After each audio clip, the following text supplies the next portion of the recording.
to just show you how ego anchor goes to the ground. This is not off a building or anything, but it's the same concept and principle. So you can see down here, we've got a 27mm socket, which is the bigger M18 bolts.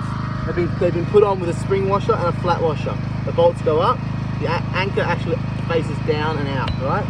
So now on our ground, our surface, the site has to be within 100mm level. That's our adjustment we've got here. So when we're on site, we put the anchor down. Now if it's harder site, you could jackhammer in the center of this and push this plate down until it won't move.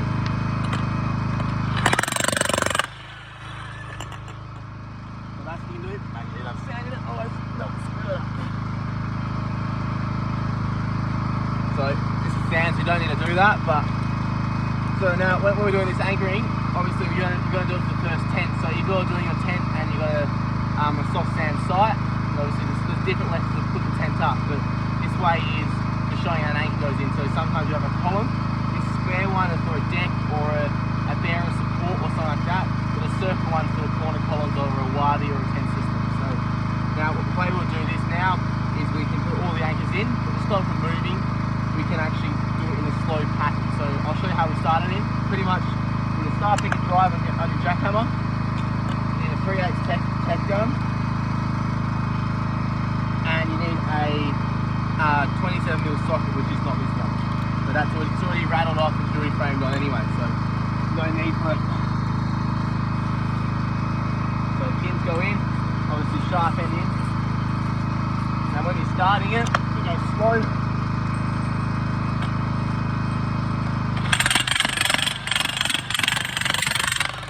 Put it half in to pin it.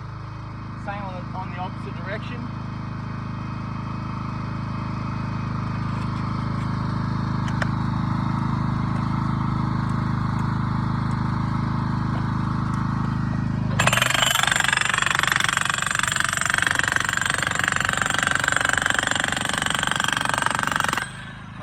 Putting this on with steel cap boots, you can use your boot to push this last little bit of the screw.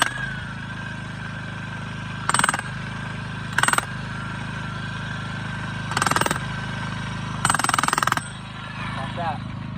Now to remove the pin, if you have put it in the wrong spot, the best way to do it is pressing the base plate and the pin will come back out. And then you can pull it out. It's exponential strength, so once you put two in, you will struggle to pull it out. You have to have one in to pull it yourself. If you have to move the whole base plate, you've done the whole thing. You have to disassemble it and pull each individual pin at a time. So I'm just going to put these two pins in to show you how it goes in and where you check it off. But the same principle for 4 pins, you're going to have on every foundation. If it's for a tie down for a stretch tent, you can do it with this 3-way pin system. This is a different one with an eye bolt in the center. So that you'll see that on the drawings for your specific location. So I'll put this back down.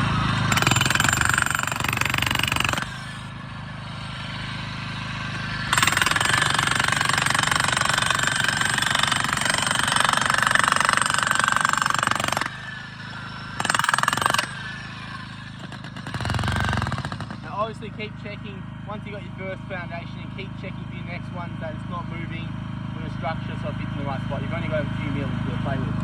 Now once you've got this on in, dig this out. Now for engineering purposes you need 2 tech screws in it. There's a hole at the top. And there's another one now second it and down.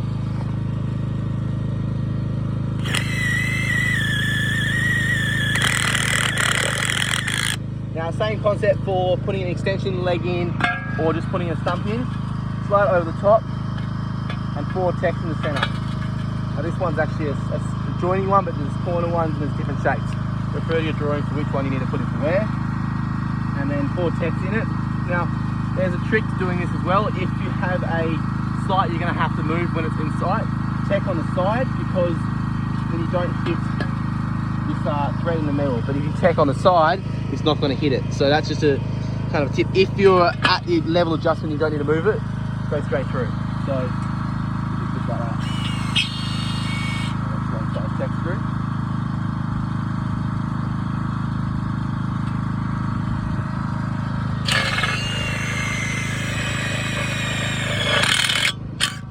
And as you can see, lock arms between those. Now do all 4 of them and go around, and that's how an e-crank goes in. Same concept for a circle or square one, as I said.